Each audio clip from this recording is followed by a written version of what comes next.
Good day, ladies and gentlemen, and welcome to the show on this Tuesday, the 5th of April, 2022. Thank you for watching the show, and thank you for tuning in. I'm going to tell you guys what's going on. There's a paradigm shift, not just in the precious metals out there, but in farms. What's happening is the farmers, you have your farmers out there who use a lot of chemical fertilizers, and they use a lot of diesel fuel, and they use a lot of different types of different way of agricultural that they didn't use back in before the turn of the century. Actually, it really started in the 1950s. Really got underway, and then you got a different type of farmer out there, who is a farmer that works on organics, more on organics, And I'm going to tell you, there's a bottom line for farmers. An awful lot of farmers, when you consider their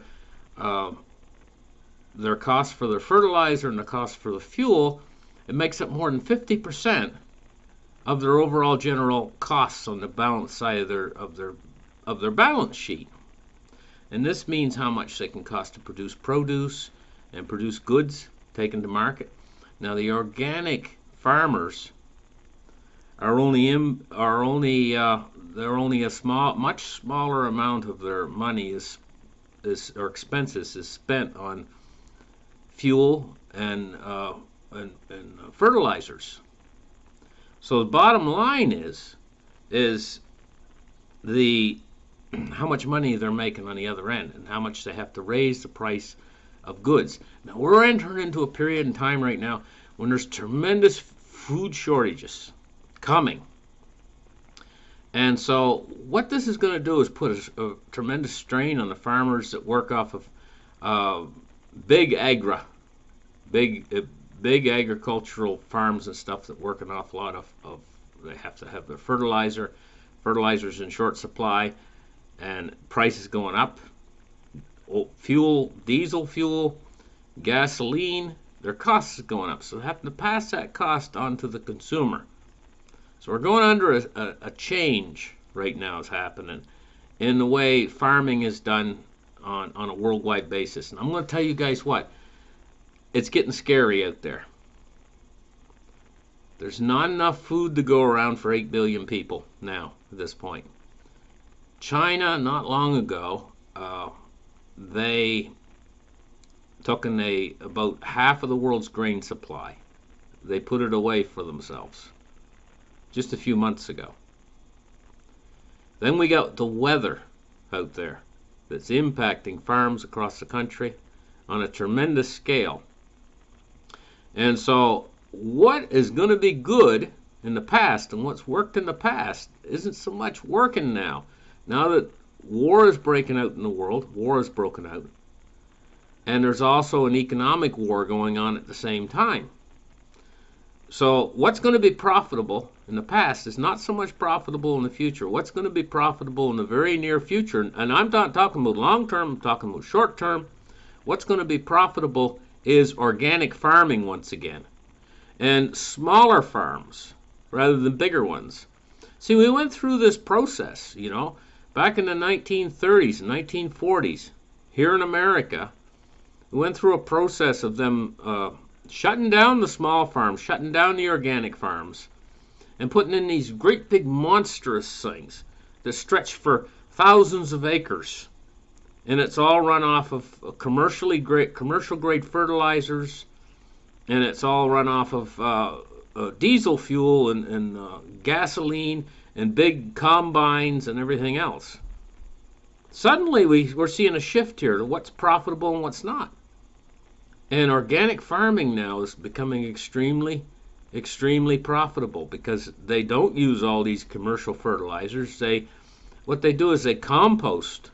They use compost. They use things like earthworms.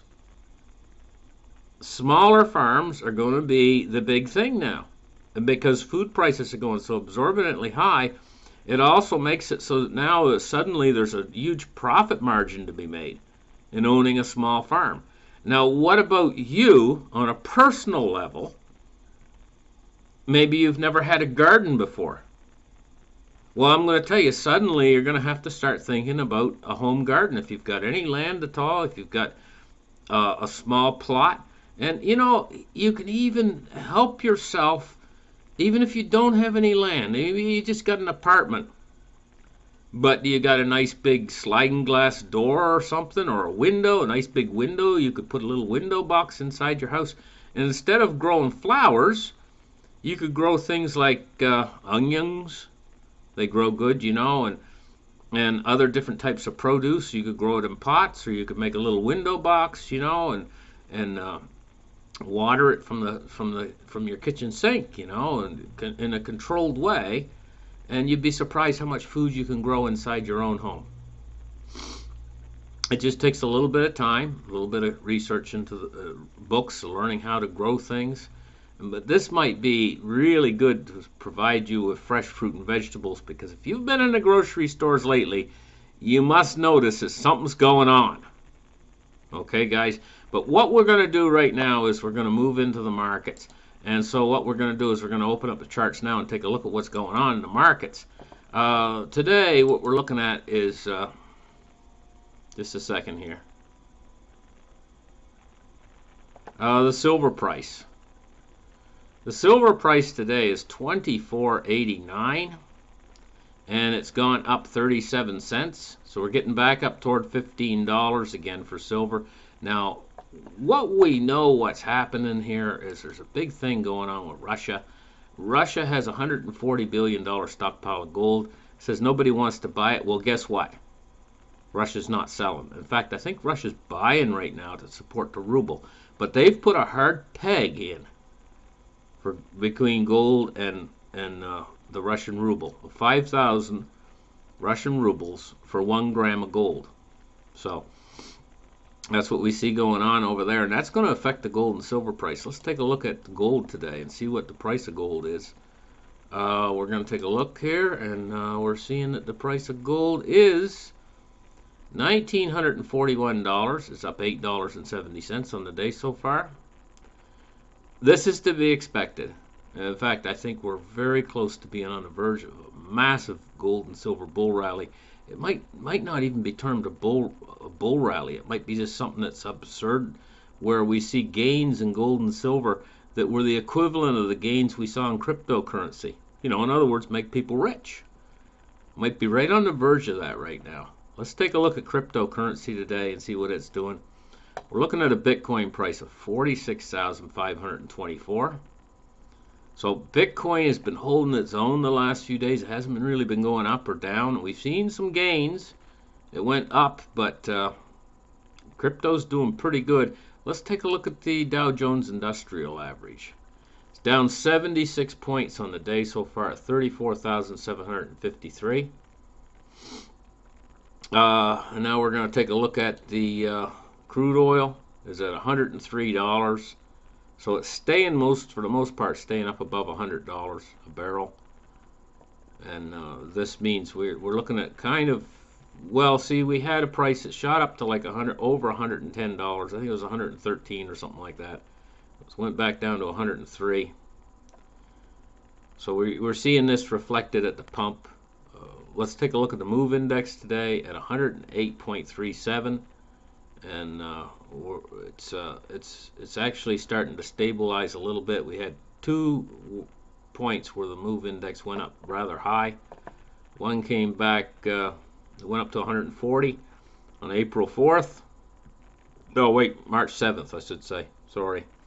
So March 7th it went up. Then we've seen another peak in the MOVE index on March 28th of 129, but now stabilized back at 108. So now let's take a look at bonds and rates for the day.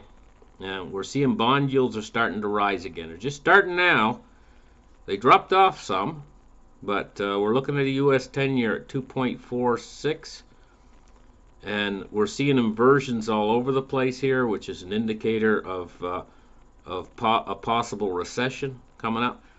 And not just an ordinary recession, but a recession with an awful lot of problems and an awful lot of changes happening very quick in the world right now.